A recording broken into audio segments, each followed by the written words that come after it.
Hello student, welcome to Vinto classes. और आज हम देखने वाले नया पाठ वनस्पतियों का वर्गीकरण। यह कक्षा 9वीं का छठा पाठ है। ठीक है, इसके पहले मैंने पहला पाठ का वीडियो बना दिया, उसको जाके आप देख लीजिएगा और वो समझ में आ जाएगा। तो उसको मैंने क्वेश्चन पेपर अपलोड किया हुआ, उसके डिस्क्रिप्शन में आप लोग जाके क्वेश्चन पेपर डाउनलोड करके उस क्वेश्चन पेपर को सॉल्व कर सकते हो। ठीक है, तो अब हम लोग देखने वाले इस वीडियो में वनस्पतियों को वर्गीकरण। तो ये वनस्पतियों जो वर्गीकरण है, इसके पहले हमने कक्षा 8वीं में भी देखा है। उसमें क्या देखा था? सूक्ष्म जीवों का वर्गीकरण। ठीक है, तो वर्गीकरण जो है ना, ये बहुत, वर्गीकरण मतलब किसी चीज का क्या करना, बंटवारा करना। अब वनस्पतियों को वर्गीकरण है, मतलब इसके अंदर क्या होगा कि वनस्पतियों को हम लोग क्या करें, वर्गीकरण करेंगे। ठीक है, हर एक वनस्पति एक जैसी नहीं होती, हर एक वनस्पति क्या होती है, अलग अलग होती है। कोई वनस्पतियां छोटी होती है, कोई बड़ी होती है, किसी के अंदर फूल लगते हैं, किसी के अंदर नहीं लगते हैं, किसी के अंदर फल आते हैं, किसी के अंदर नहीं आते हैं। तो ये सब कैसे पहचाना जाएगा, इसलिए वनस्पतियों को क्या किया गया, वर्गीकरण किया गया है, ताकि हम लोग अलग अलग वनस्पतियों को देखकर पहचान जाए कि ये किस तरह की वनस्पति है। अगर हम लोग वर्गीकरण का इतिहास देखेंगे तो सबसे पहला वर्गीकरण किया था, यहाँ पर मैंने लिख के नहीं दिया है, लेकिन आप लोग चाहे तो पेन से कॉपी पे लिख सकते हो। सबसे पहले वर्गीकरण किया था कार्ल लिनियस। उसने कुल 2 जगत बनाए थे। उन्होंने वर्गीकरण के लिए सिर्फ वनस्पति और प्राणी, मतलब 2 ही वर्ग बनाया रहेगा कि एक में वनस्पति रहेगा, दूसरे में प्राणी रहेगा। फिर उसके बाद हेकेल आए। हेकेल ने 1886 में, कब? 1886 में 3 वर्गीकरण किया, प्रोटिस्टा, वनस्पति और प्राणी। इसके बाद अगले आए 1925 में चेटन। ठीक है, उन्होंने दो तरह से वनस्पति वर्गीकरण किया, आदि केंद्र की और दृश्य केंद्र की। इसके बाद है कॉपलैंड, उन्होंने 4 चीजों में वर्गीकरण किया है। ठीक है 4 चीजों में वर्गीकरण किया है, मोनेरा, प्रोटिस्टा, वनस्पति और प्राणी। इसके बाद रार्व हॉटिंग विटाकर, इसके बारे में हमने कक्षा 8वीं में सुना होगा, विटाकर का पंच जगत पद्धति। उन्होंने क्या किया था, 5 भागों में वर्गीकरण किया था, मोनेरा, प्रोटिस्टा, कवक, वनस्पति और प्राणी। ठीक है, ये किसने किया था? विटाकर ने किया था। तो विटाकर ने जो वर्गीकरण किया था वो कक्षा 8वीं में आपने देखा हुआ है। तो यहाँ पर देखो दिया गया सजीव वर्गीकरण विटाकर द्वारा, ये विटाकर द्वारा की गई सजीव वर्गीकरण है। तो सजीव देखो 2 तरह के सजीव होते हैं, आदि केंद्र की और दृश्य केंद्र की। आदि केंद्र की मतलब इसके अंदर जो केंद्रक होता है वह स्पष्ट रूप से दिखाई नहीं देता, अर्थात नहीं होता, किसी किसी में तो केंद्रक होता ही नहीं है, और जिसमें केंद्रक रहेगा वो बहुत कम दिखाई देगा। तो उन सजीवों क्या कहा जाएगा, आदि केंद्र की कहा जाएगा। अच्छा बच्चों, पहले सजीव समझ लेते हैं। ऐसा वनस्पति और प्राणी जिसके अंदर क्या हो, जान हो। ठीक है, चाहे वो वनस्पति भी हो सकती है और वो प्राणी भी हो सकता है, तो उसे क्या कहा जाएगा, सजीव कहा जाएगा। तो सजीव को वर्गीकरण आदि केंद्र की और दृश्य केंद्र की में किया गया है। आदि केंद्र की मतलब होता है जिसके अंदर केंद्रक न हो। ठीक है, उसके अंदर आ जाता है मोनेरा। तो सिर्फ मोनेरा जो रहेगा वो किसके अंदर आ जाएगा, आदि केंद्र की में आएगा। अब दूसरा है दृश्य केंद्र की। दृश्य केंद्र की में क्या होगा, जो केंद्रक रहेगा वो स्पष्ट रूप से दिखाई देता है। तो दृश्य केंद्र की आगे जाके 2 भाग में बांट दिया गया है, एक कोशिकीय और बहुकोशिकीय। ठीक है, आप लोग को एक कोशिकीय के बारे में मालूम है, ऐसा सजीव जिसके अंदर सारी जीवन प्रक्रियाएं एक ही कोशिका द्वारा चलती है। एग्जाम्पल में प्रोटिस्टा यहाँ पर लिखा है। आपको एक और एग्जाम्पल याद होगा, अमीबा, पैरामीशियम। ये क्या है, एक कोशिकीय सजीव है। इनकी जो भी जीवन प्रक्रियाएं होती है वे सारी की सारी जीवन प्रक्रियाएं एक ही कोशिका द्वारा संपन्न की जाती है। यहाँ तक समझा है बच्चों? अब आगे बहुकोशिकीय सजीव। अब बहुकोशिकीय सजीव मतलब वैसे सजीव जिनका शरीर बहुत सारी कोशिकाओं से बना हुआ, जिनके अलग अलग संस्थान कार्य करने के लिए कोशिकाओं के अलग अलग समूह एक साथ आकर कार्य करते हैं, उन्हें बहुकोशिकीय सजीव कहा जाता है। ठीक है, अब बहुकोशिकीय सजीव को 2 भाग में बांट दिया गया है, कोशिका भित्ति युक्त और कोशिका भित्तिहीन। अब कोशिका भित्ति देखो, वनस्पति कोशिका और प्राणी कोशिका, इसके पहले आपने पढ़ा हुआ है। और जब आप वनस्पति कोशिका और प्राणी कोशिका में अंतर स्पष्ट करते थे तो आप वनस्पति कोशिका में लिखते थे, वनस्पति कोशिका में कोशिका भित्ति होती है और प्राणी कोशिका में कोशिका भित्ति नहीं होती है। अभी कोशिका भित्ति क्या होता है, वनस्पतियों में प्रकाश संश्लेषण करने के लिए क्या करता है, मदद करता है। वनस्पतियों में प्रकाश संश्लेषण करने के लिए क्या करता है, मदद करता है। यही कोशिका भित्ति में क्या पाया जाता है, हरित लवक पाया जाता है। क्या पाया जाता है बच्चों, हरित लवक पाया जाता है। और ये हरित लवक क्या करते हैं, वनस्पतियों में भोजन बनाने के लिए क्या करते हैं, मदद करते हैं। और ठीक है, ये समझ में आ गया। और कोशिका भित्तिहीन, जिनके जो सजीव अपना भोजन नहीं बना सकते वो कोशिका भित्तिहीन में चले जाते हैं, जैसे प्राणी वर्ग। जितनी प्राणी है वे सारी क्या है, कोशिका भित्तिहीन है। अब कोशिका भित्ति युक्त दो प्रकार के सजीव हैं, स्वयंपोषी वनस्पति वर्गीय और परपोषी कवक वर्गीय। अब स्वयंपोषी वनस्पति और जो कवक वर्गीय, बहुत सारे कवक जो है उसके अंदर कोशिका भित्ति नहीं होती है, ठीक है, कवक को परपोषी माना जाता है, तो ये कवक है परपोषी। ठीक है, यहां तक समझा आप लोग को? हाँ, चलो अब हम देख लेते आगे। अब देखो ये विटाकर है, रॉबर्ट विटाकर 1959, ये बहुत ही इंपॉर्टेंट पार्ट है, बहुत महत्वपूर्ण पार्ट है, इसमें से आपको बहुत सारी जानकारी मिलने वाली है और इन पार्ट का उपयोग करके अगली कक्षाओं में आपको जानकारी ज्यादा मिलेगी। पंच जगत वर्गीय वर्गीकरण पद्धति, विटेकर ने सभी सजीवों को 5 भिन्न जगतों में वर्गीकरण किया था। जैसे मैंने पहले इंट्रोडक्शन जब दे रहा था, पाठ का परिचय दे रहा था, तभी मैंने बता दिया था कि विटेकर ने क्या किया था, 5 वर्गों में वर्गीकरण किया था। कौन कौन से 5 वर्ग थे? मोनेरा, प्रोटिस्टा, कवक, वनस्पति तथा प्राणी। ठीक है, कवक, वनस्पति, प्राणी जैसे 5 समूह में रखा जा सकता है। विटेकर द्वारा उपयोग में लाया गया वर्गीकरण निष्कर्ष। अब विटेकर जो वर्गीकरण कर रहे थे, विटाकर या विटेकर बोलिए, वर्गीकरण कर रहे थे, वो 5 चीजों में क्या देख रहे थे? कोशिका की जटिलता। पहली चीज जो देखते थे कोशिका की जटिलता। अब कोशिका की जटिलता में पहला क्या देखेंगे कि वो दिया गया सजीव आदि केंद्र की है कि दृश्य केंद्र की है। ठीक है, ये पहले देखेंगे, ये कोशिका की जटिलता में आएगा। और आदि केंद्र की क्या होता है, दृश्य केंद्र की क्या होता है, मैंने बता दिया है। अब सजीवों का प्रकार, अब सजीवों प्रकार में क्या आएगा बच्चों, वह एक कोशिकीय है कि बहुकोशिकीय। ठीक है, इस सजीवों प्रकार में आ जाएगा एक कोशिकीय कि बहुकोशिकीय, मतलब उसका जो सजीव है वह एक ही कोशिका द्वारा बना हुआ है कि बहुत सारी कोशिकाओं द्वारा बना हुआ है। फिर पोषण का प्रकार, पोषण का प्रकार मतलब अपना जीवन कैसे चलाते हैं, स्वयं पोषी है कि परपोषी है। अब स्वयं पोषी और परपोषी मतलब आपको समझता होगा, ऐसे सजीव जो अपना भोजन खुद बना लेते हैं, ठीक है, जो अपने भोजन के लिए दूसरे सजीवों पर निर्भर नहीं रहते, उन्हें क्या कहा जाता है, स्वयं पोषी सजीव कहा जाता है। और जो अपने भोजन के लिए दूसरे सजीवों पर निर्भर रहते हैं, उन्हें क्या कहेगा, परपोषी। जैसे प्राणी, प्राणी क्या हो जाएगा, परपोषी। और जितनी हरी वनस्पतियां हैं वे सारी की सारी क्या हो जाएगी, परपोषी हो जाए, स्वयं पोषी हो जाएंगी। जीवन शैली, अब उनका जीवन शैली क्या है, वो उत्पादक है, भक्षक है, विघटक है। उत्पादक मतलब जैसे घास, हरी वनस्पतियां क्या उत्पादक है। भक्षक मतलब उसको खाने वाला, जैसे भेड़ बकरी हो गए उसके भक्षक हो गए। विघटक मतलब जैसे कवक हो गए, ठीक है, मृतोपजीवी हो गए, ये सब क्या है, विघटक है। मरे हुए सजीव क्या करते हैं, उनका विघटन करने में क्या करते हैं, मदद करते हैं। ठीक है, वंशावली संबंध, वंशावली संबंध मतलब ये जो वनस्पति या सजीव दिख रहा है, इनका किस तरह से संबंध है दूसरों से। जैसे आदि केंद्र से दृश्य केंद्र की तरफ आया क्या, मतलब वह सजीव जो था पहले आदि केंद्र की था क्या, आदि केंद्र की दृश्य केंद्र की में आया है, तो वो पता लगाएंगे। फिर एक कोशिकीय से बहुकोशिकीय, ठीक है ना, हम ऐसा कहा जाता है कि हम भी पहले क्या थे, एक कोशिकीय थे। हमारा भी निर्माण कहाँ पर हुआ था, पानी में हुआ था। बाद में हमारा एक कोशिकीय सजीव बना, फिर एक कोशिकीय से हम लोग क्या करें, बहुकोशिकीय सजीव तैयार किए। तो इस तरह हमारा शरीर तैयार हुआ है। समझ में आ रहा है बच्चों? ये विटाकर का पंचजगत पद्धति का हमने थोड़ा सा परिचय देखा कि विटाकर ने पंचजगत पद्धति में प्रोटिस्टा, कवक, वनस्पति, प्राणी और मोनेरा, ये 5 समूहों में रखा गया था और उन्होंने 5 चीजों में वर्गीकरण किया था। कोशिका की जटिलता, सजीवों का प्रकार, पोषण का प्रकार, जीवन शैली, वंशावली संबंध। ठीक है, इन 5 चीजों को ध्यान में रख के वे सजीवों का वर्गीकरण कर रहे थे। कौन? विटाकर। एक सजीवों को वर्गीकरण करने की पंच जगत पद्धति थी विटाकर की। अब इसके बाद अब ये जो पद्धति है पुरानी हो गई, आज के हिसाब से क्या हो गया, ये पुराना हो गया, क्योंकि ये वर्गीकरण पद्धति 1959 में की गई थी। ठीक है, कब की गई थी, 1959 में।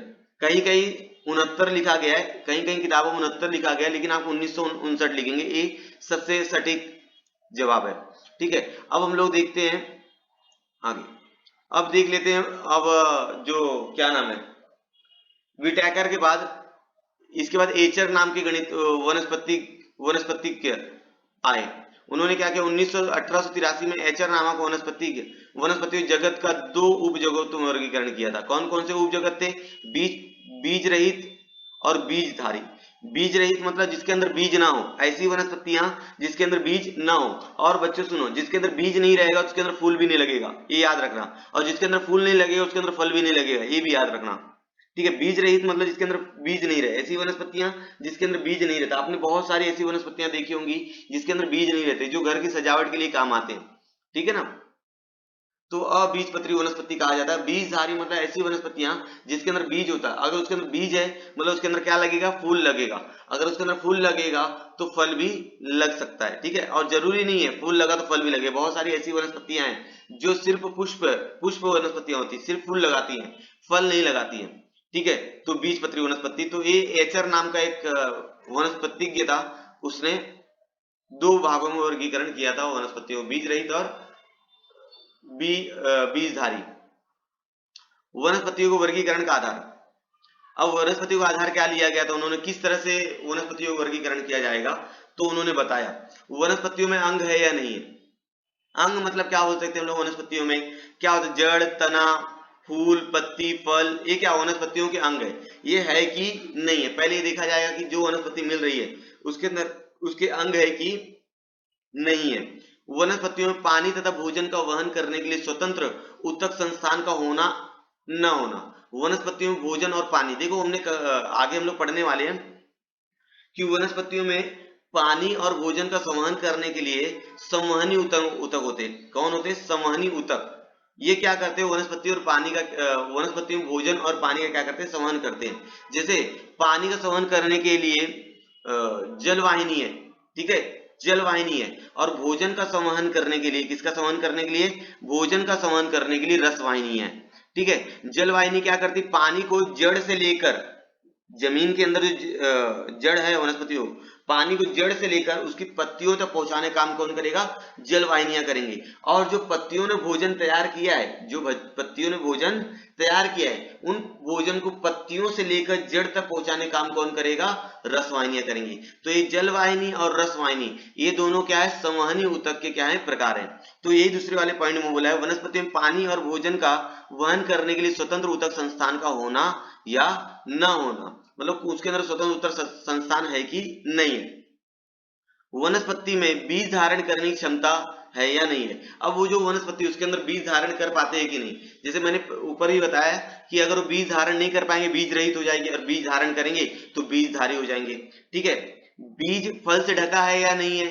अब जो बीज है वो फल से ढका है कि नहीं है, ठीक है। अगर जैसे कौन सा फल है जिसका बीज फल में नहीं ढका है, जैसे काजू, काजू का जो बीज होता है वो ऊपर होता है और फल बाहर होता है। तो बीज जो होता है फल से ढका नहीं होता, अगर काजू का अगर फल देखोगे तो। और जो जैसे आप लोग जानते हो सेब हो गया, फिर आम हो गया, ये जो फल है ये इनके बीज जो होते हैं फल से ढके हुए होते हैं। बीज पत्रों की संख्या एक या दो। अब जो बीज पत्रों की संख्या एक या दो है, एक है कि दो है, मतलब उसको तोड़ने पर वो बीज पत्रों की संख्या एक होती है कि दो। जैसे चीकू, चीकू में बीज पत्रों की संख्या एक ही होती है क्योंकि वो अलग नहीं हो पाता है, ठीक है। और आम, बीज पत्रों की संख्या कितनी होती है, दो होती है। अगर आप आम के बीज को तोड़ोगे तो दो अलग अलग हिस्से हो जाते हैं। तो इस तरह से एचर ने वनस्पतियों के वर्गीकरण का आधार लिया। पहला क्या था कि वनस्पतियों के अंदर अंग है कि नहीं है, और पानी और भोजन के संवहन के लिए संवहनी ऊतक है कि नहीं है, वनस्पतियों में बीज धारण करने की क्षमता है या नहीं है, फिर जो बीज है वह फल से ढका है कि नहीं है, फिर बीज पत्रों की संख्या एक है कि दो है, ठीक है। ये सारी चीजें किसने बताई थी, एचर ने बताई थी। किसने बताई थी, एचर। और हम लोग इस पाठ में जो वनस्पतियों को वर्गीकरण देखेंगे वह एचर द्वारा किए गए वर्गीकरण के आधार पर देखने वाले हैं, ठीक है, एचर द्वारा। कक्षा 8वीं में हमने विटैकर का पंच जगत पद्धति देखा था। अब हम लोग एचर के बारे में देखने वाले हैं, एचर ने वर्गीकरण किस तरह किया था। अब बच्चों यहाँ पर आप देख सकते हो, पहला है उपजगत अबीजपत्री। अबीजपत्री बच्चों ऐसी वनस्पतियां जिसके अंदर बीज नहीं रहेगा, ठीक है। क्रिप्टोग्राम्स, क्रिप्टो मतलब बीज न होना, ठीक है। उपजगत अबीजपत्री समूह के प्रजनन बीजाणु की सहायता से होता है। अब अबीजपत्रियों को तीन भाग में बांटा गया। देखो पहला विभाग है थैलोफाइटा, दूसरा विभाग है ब्रायोफाइटा, और तीसरा विभाग है टेरिडोफाइटा। ये तीन विभाग में बांटा गया किसको, अबीजपत्री वनस्पति हो गए। ये इनकी विकास के अनुसार है बच्चों। ये जो थैलोफाइटा है ये ब्रायोफाइटा से कम विकसित रहेंगी। थैलोफाइटा जो वनस्पतियां हैं ये ब्रायोफाइटा वनस्पतियों से विकसित कम रहेंगी, और ब्रायोफाइटा वनस्पति जो है ये टेरिडोफाइटा से कम विकसित रहेंगी। मतलब कहने का मेरा मतलब है कि ये थैलोफाइटा सबसे कम विकसित वनस्पतियां हैं किसमें, अबीजपत्री वनस्पतियों में। ये क्या है, अबीजपत्री वनस्पतियों में प्रकार है। तो थैलोफाइटा जो है अबीजपत्री वनस्पतियों में सबसे कम विकसित वनस्पतियां हैं। फिर उससे ज्यादा विकसित ब्रायोफाइटा आएगा, फिर सबसे ज्यादा विकसित वनस्पतियां आएंगी टेरिडोफाइटा। इसके अंदर पत्तियां दिखेगी, इसके अंदर पत्ती, जड़, तना, ये सारी चीजें दिखाई नहीं देंगी, आगे हम लोग देखने वाले हैं। इन तीनों चीजों का एकदम डिटेल में हम लोग देखेंगे। थैलोफाइटा क्या होता है, फिर ब्रायोफाइटा क्या होता है, टेरिडोफाइटा क्या होता है, ये सारी चीजें हम लोग एकदम डिटेल में देखेंगे, ठीक है। तो तीन भाग होते हैं अबीजपत्री वनस्पतियों को, थैलोफाइटा, ब्रायोफाइटा और टेरिडोफाइटा। इन तीन भाग में क्या किया, उसको बांटा गया है। यहाँ पर मैंने वनस्पतियों को बताया भी, देखो इस तरह की वनस्पतियां आपने बिल्डिंगों में देखी होगी, जब बारिश आती है तो उस तरह हरा हरा परत जम जाता है, ठीक है। और इस तरह की वनस्पतियां आप लोग देखो किसी पहाड़ी इलाके में जाते हो या किसी जंगल में जाते या मिट्टी वाले इलाके में जाते हो, तो वहां पर आप मिट्टी में ऐसे छोटे छोटे मतलब पत्थर के ऊपर ऐसे छोटे छोटे वनस्पतियां आपने देखा होगा। और टेरिडोफाइटा देखो बहुत सारी वनस्पतियां होती है जिसके पत्तियों पर ही क्या होता है, उनका बीज होता है, बीजांकुरण होता है। तो टेंशन मत लीजिए, इसके डिटेल एकदम अच्छे से देखने वाले हैं, एकदम ध्यान से सुनते जाइएगा बस। चलो अब हम लोग पहला विभाग देते हैं, थैलोफाइटा। अब थैलोफाइटा विभाग की वनस्पतियां जलीय होती है, मतलब ये जितनी भी वनस्पतियां रहेंगी जब तक वहां पर पानी है तब तक वहां पर विकसित होंगी, और पानी खत्म तो वनस्पतियों भी खत्म हो जाएंगी। जैसे आप लोग थैलोफाइटा वनस्पतियां सिर्फ बरसात के मौसम में देखते होंगे, या जहां बर्फीला इलाका है, जैसे जम्मू कश्मीर हो गया, हिमालय हो गया, उत्तराखंड हो गया, ठीक है, इन इलाकों पर आपको ये वनस्पतियां ज्यादा दिखाई देंगी, क्योंकि इन वनस्पतियों जो विकास है वो पानी में होता है। कहाँ होता है बच्चों, पानी में होता है, ये याद रखिएगा। और कभी कभी आपने देखा हो गांव में, जहां पर एक देखो पानी भरने के लिए नलका होता है, ठीक है, हप्सी होता है, वहां पर जब पानी भरते हैं तो पानी वहां पर बहुत कंटिन्यूअसली क्या होता है, रोज गिरते रहता है, तो उस नाली के आसपास इस तरह की वनस्पतियां दिखाई देती है। मीठे पानी में तो कुछ खारे पानी पाई जाती है, जो ये वनस्पतियां हैं ये मीठे पानी में भी पाई जाएंगी और खारे पानी में। अब बच्चों मीठे पानी का मतलब क्या है, जैसे कुआं हो गया, नदी हो गया, तालाब हो गया, ये मीठा पानी होता है। खारा पानी मतलब जो समुद्र का पानी होता है उसे क्या कहा जाता है, खारा पानी कहा जाता है। तो थैलोफाइटा आपको समझ में आ गया। थैलोफाइटा जो वनस्पतियां हैं वह पानी विकसित होंगी, ठीक है, और ये वनस्पतियां मीठे पानी में भी और खारे पानी में भी, दोनों पानी में वनस्पतियां पाई जाती हैं। इनमें जड़, तना, पत्ती, फूल जैसे विशेष अंग नहीं होते। बच्चों एकदम ध्यान से लाइन याद रखिएगा। जो थैलोफाइटा होती है, मैंने पहले बताया कि इनका विकास बहुत कम होता है, इनका विकास जो है वह बहुत कम होता है। इसकी वजह से इनके अंदर जड़, तना, पत्ती, फूल जैसे विशेष अंग नहीं होते। जो वनस्पति विशेष अंग होते हैं वे सारे अंग थैलोफाइटा में नहीं होते। वे स्वयंपोषी होते, हरे होते, हरित लवक पाया जाता है उनके अंदर, इसलिए स्वयंपोषी होती है। अब स्वयंपोषी के बारे में मैंने पहले बता दिया है कि ऐसी वनस्पतियां जो अपना भोजन खुद बनाती हैं, ठीक है, तो उन्हें क्या कहा जाएगा, स्वयंपोषी वनस्पति। उदाहरण के रूप में याद रखिएगा शैवाल। अब यहाँ पर शैवाल के अलग अलग प्रकार है बच्चों। शैवाल जो होता है वो स्वयंपोषी तो है, बहुत सारे शैवाल जो है वो परपोषी में भी आ जाते हैं, तो उसको आगे हम लोग देखेंगे। ये देखो, ये दिख रहा है आपको शैवाल, ये देखो हरा हरा बॉक्स में मैंने डायग्राम रखा हुआ है। ये शैवाल आपने देखा होगा, इसे ठंडी वाले इलाकों में जहां पर पानी ज्यादा गिरता है, इस तरह का देखा होगा आपने। अभी बारिश का मौसम चालू हो गया तो आप लोग देखे होंगे बिल्डिंगों पे, उसकी दीवारों पर इस तरह से हरी हरी परत आ जाती है। शैवाल कई प्रकार के होते हैं, उनके शरीर नरम और तंतुरूपी होते हैं। शैवाल आप देखोगे बहुत नरम होते हैं और तंतुरूपी होते हैं, ठीक है। यहाँ पर शैवाल के दो प्रकार मैंने बता दिए हैं, एक कोशिकीय शैवाल और बहुकोशिकीय शैवाल। ये देखो, एक कोशिकीय शैवाल का ये आकृति है और ये बहुकोशिकीय शैवाल है, ठीक है। तो आपको समझ में आ गया थैलोफाइटा। मैं एक बार फिर से आपको रिवीजन करवा देता हूँ थैलोफाइटा के बारे में। थैलोफाइटा जो है वो जलीय वनस्पति है, ठीक है। अब ये जो होती है वह मीठे पानी में विकसित होती है और खारे पानी में भी। इनके अंदर न तो जड़ होता है, न तना, न फूल, न पत्ती, ये सारी चीजें नहीं होती है। स्वयंपोषी होती है, अपना खाना खुद बनाती है और इनका शरीर नरम और तंतुरूपी होता है, ठीक है। ये याद रखिएगा, शैवाल इसका उदाहरण याद रखिएगा। और इसके अंदर बच्चों ने कभी कभी स्पायरोगोरा भी आ जाता है। क्या आ जाता है, स्पायरोगोरा। आपको पेपर में स्पायरोगोरा की डायग्राम बनाने के लिए आएगा, ठीक है। आप किताब में देख सकते हो स्पायरोगोरा के बारे में, बहुत आसान है, उसको देख लीजिएगा। अब अगला प्रकार जो है वो अगला प्रकार हमारा है ब्रायोफाइटा, ठीक है। बच्चों हम लोग क्या देख रहे हैं, अबीजपत्री वनस्पति देख रहे हैं। देखो एचर जो वनस्पति था उसने वर्गीकरण दो आधार पर किया था, अबीजपत्री वनस्पतियां और बीजपत्री वनस्पतियां। अब अबीजपत्री वनस्पतियों में उसने देखा कि तीन प्रकार हैं, थैलोफाइटा, ब्रायोफाइटा और टेरिडोफाइटा। थैलोफाइटा हमने देखा कि भाई वो बहुत कम विकसित होती हैं। अब हम लोग क्या देखने वाले, ब्रायोफाइटा देखने वाले, ठीक है। अब ब्रायोफाइटा जो है वो थैलोफाइटा से ज्यादा विकसित है, ठीक है। ब्रायोफाइटा विभाग की वनस्पतियां उभयचर होती हैं। उभयचर मतलब क्या बच्चों, उभयचर मतलब ऐसी वनस्पतियां जो पानी में भी विकास करेंगी और जमीन पर भी। लेकिन लेकिन हमेशा यहाँ पर याद रखना, जो ब्रायोफाइटा वनस्पतियां होती है वे प्रजनन के लिए पानी में ही जाती है, ठीक है। जब उनका पानी उनका प्रजनन हो जाएगा, बाद में वो जमीन पे आती है। तो दोनों उभयचर मतलब जो जमीन और पानी दोनों जगह पर रहती है, लेकिन प्रजनन के लिए कहां पर जाएंगी, वो पानी में जाएंगी, ठीक है। और जहां की मिट्टी नम रहेगी, थोड़ी थोड़ी मतलब पानी रहेगा, नम रहेगा, ज्यादा गर्मी नहीं रहेगा, वहीं पर ये ब्रायोफाइटा वनस्पतियां पाई जाएंगी। नम मिट्टी में वृद्धि करने वाली इन वनस्पतियों के प्रजनन के लिए पानी की आवश्यकता होती है, ठीक है बच्चों, याद रखिएगा। प्रजनन के लिए लोग पानी की आवश्यकता होती है। जब इनका वृद्धि हो जाता है तो ये लोग जमीन पर आ जाते हैं, इसलिए इन्हें उभयचर कहा जाता है। ये वनस्पतियां निम्न स्तरीय, बहुकोशीय तथा स्वयंपोषी होती है। ये निम्न स्तरीय, बहुकोशीय और स्वयंपोषी होती है, ठीक है। ये याद रखें, स्वयंपोषी अपना भोजन खुद बना, बीजाणु द्वारा इनका प्रजनन होता है। बीजाणु तैयार होते हैं इनके अंदर और उनके द्वारा क्या होता है, प्रजनन होता है। इनके शरीर में बीजाणु तैयार होंगे, डिंब तैयार होंगे, अंडे, ठीक है। आगे हम लोग डिटेल में अध्ययन करने वाले। अंडे तैयार होंगे, जो जब बीजाणु धानी फूट जाएगी तो उसके जो बीज है उसके तरह क्या हो जाएगा, फैल जाएंगे, और जब बीज वो जमीन पर गिरेंगे तो वहां से नया ब्रायोफाइटा वनस्पति तैयार होगी। शरीर रचना चपटे, रिबन, फीते जैसी होती है। रिबन आप तो जानते फीते, ठीक है, एकदम पतला शरीर रचना होती है इनकी। इनमें जड़, तना, पत्ती जैसे विशेष अंग नहीं होते, ठीक है। इसके अंदर जड़, तना, पत्ती और फूल, फल ये अंग नहीं होते हैं। लेकिन एक चीज और, पत्ती जैसे रचना और जड़ों की जगहों पर मुलाब होते हैं, ठीक है। पत्ती जैसी रचना होती है, एकदम बहुत बारीक बारीक रहेगा, बहुत बारीक, आपको दूर से दिखाई भी नहीं देगा कि पत्ती है कि नहीं है। और जड़ की जगह पर क्या रहेगा बच्चों, यहाँ पर मुलाब। अब ये मुलाब यहाँ पर बहुत ज्यादा काम करता है। मुलाब जो है इन वनस्पतियों को जमीन से पकड़ कर रखने का काम करता है। इन मुलाब की वजह से वनस्पतियां क्या होती है, जमीन को पकड़ कर रखती हैं। और जमीन में से जो भी आवश्यक पदार्थ है, पानी है, फिर खनिज लवण है, जो भी आवश्यक पदार्थ है, वे सारी चीजें जमीन से क्या करती, मतलब अवशोषित करती है और वनस्पतियों को देती है। तो जड़ों की जगह क्या होते हैं बच्चों, मुलाब होते हैं। मुलाब एकदम बारीक बारीक कैसे होते हैं आपके, उससे भी बारीक होंगे, उससे भी पतले होंगे, उससे भी महीन होंगे।